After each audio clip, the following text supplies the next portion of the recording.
വേമ്പനാട് കായൽ പ്രശ്നങ്ങളും പരിഹാരങ്ങളും എന്ന വിഷയത്തിൽ ഏകദിന സെമിനാർ സംഘടിപ്പിച്ചു വൈക്കം ബ്ലോക്ക് പഞ്ചായത്ത്. വൈക്കം മാനേജ്മെന്റ് അസോസിയേഷന്റെ സഹകരണത്തോടെ സംഘടിപ്പിച്ച seminar block panchayat president S Biju ഉദ്ഘാടനം ചെയ്തു. കുട്ടനാട്ടിലെയും അപ്പർ കുട്ടനാട്ടിലെയും കൃഷി സമയബന്ധിതമായും രാസവള പ്രയോഗം കുറച്ചും നടത്തുന്നതിനും തണ്ണീർമുക്കം ബണ്ട് തുറന്ന് ഓരുജലം കയറ്റി മലിനീകരണം തടയുന്നതിനും സർക്കാർ നടപടി സ്വീകരിക്കണമെന്ന് സെമിനാറിൽ ആവശ്യമുയർന്നു. വൈക്കം മാനേജ്മെന്റ് അസോസിയേഷന്റെയും വൈക്കം ബ്ലോക്ക് പഞ്ചായത്തിന്റെയും സംയുക്ത ആഭിമുഖ്യത്തിൽ വേമ്പനാട് കായൽ പ്രശ്നങ്ങളും പരിഹാരങ്ങളും എന്ന വിഷയത്തെ ആസ്പദമാക്കി സംഘടിപ്പിച്ച ഏകദിന seminar block panchayat president S Biju ഉദ്ഘാടനം ചെയ്തു.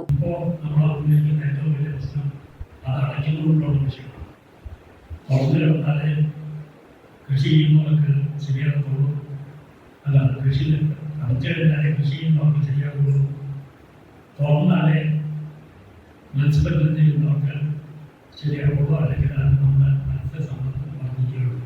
അതാണ് ഇവിടെ ഏറ്റവും ഇതായിട്ടുള്ള വിഷയം. VMA പ്രസിഡന്റ് എ സൈഫുദ്ദീന്റെ അധ്യക്ഷതയിൽ നടന്ന സെമിനാറിൽ ഡോക്ടർ KG പത്മകുമാർ മുഖ്യപ്രഭാഷണം നടത്തി. ഈ മൺസൂണിൽ വന്ന മാറ്റങ്ങൾ, മഴയിൽ ഓഫ് ലേറ്റ് 1970s ശേഷം മഴയിൽ കേരളത്തിലെ മഴയിൽ വളരെ വ്യത്യാസങ്ങൾ വന്നിട്ടുണ്ട്.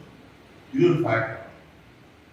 രണ്ടാമത് വേമ്പനാടിലെ കായലിന്റെ സംഭരണ ശേഷി 85% കുറഞ്ഞു.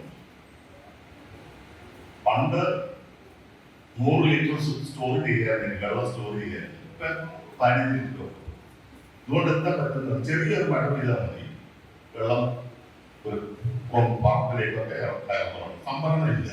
കുട്ടനാട്ടിലെയും അപ്പർ കുട്ടനാട്ടിലെയും കൃഷി സമയബന്ധിതമായും രാസവളപ്രയോഗം കുറച്ചും നടത്തുന്നതിനും തണ്ണീർമുക്കം ബണ്ട് തുറന്ന് ഓരുജലം കയറ്റി മലിനീകരണം തടയുന്നതിനും സർക്കാർ നടപടി സ്വീകരിക്കണമെന്ന് സെമിനാറിൽ ആവശ്യമുയർന്നു.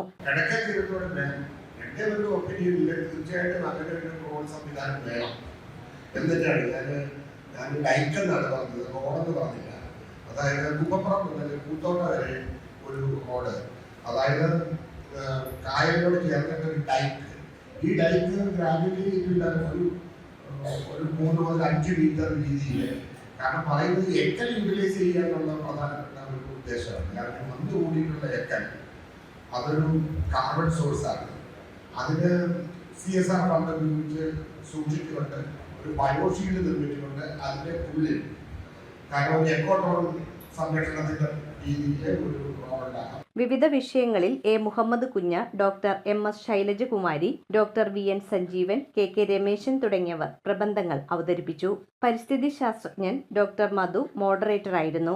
മികച്ച പ്രവർത്തനങ്ങൾ കാഴ്ചവെച്ച തദ്ദേശ സ്ഥാപനങ്ങൾക്കും കാർഷിക മത്സ്യ സംരംഭക മേഖലകളിലെ വ്യക്തികൾക്കും ആലപ്പുഴ ജില്ലാ കളക്ടർ അലക്സ് വർഗീസ് VMA പുരസ്കാരം വിതരണം ചെയ്തു.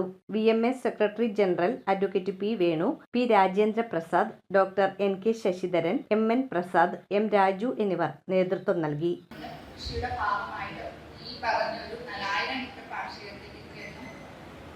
വളം നമ്മൾ ഇടേണ്ടതായിട്ടുണ്ട്. ഇത് വളരെ ശാസ്ത്രീയമായിട്ട് ചെയ്യുമ്പോൾ ഒരു ശരാശരി അളവാണ് ഞാൻ കണ്ടത്. നമുക്കറിയാം, കർഷകരുടെ ഇടയിൽ പലപ്പോഴും ഈ ശാസ്ത്രീയത കാണാറില്ല. പലപ്പോഴും വളം വില കൂട്ടും എന്നുള്ള രീതിയിൽ ഒരുപാട് വളങ്ങൾ അസന്തുലിതമായി ഇടുന്ന ഒരവസ്ഥയുണ്ട്.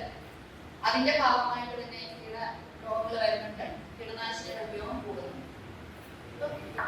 ഇതെല്ലാം തന്നെ പ്രതിഫലിക്കുന്നതായിരുന്നു നമ്മുടെ ഗവേഷണ പഠനങ്ങളിലെ ശ്രദ്ധ. വിവിധ മേഖലകളിൽ നിന്നും നിരവധി പേർ സെമിനാറിൽ പങ്കെടുത്തു. News bureau, Vaikom. നമോ ഭഗവതേ വാസുദേവായ ധന്വന്തരയേ അമൃതകലശഹസ്തായ സർവാമയ വിനാശനായ ത്രൈലോക്യനാഥായ മഹാവിഷ്ണവേ നമഃ.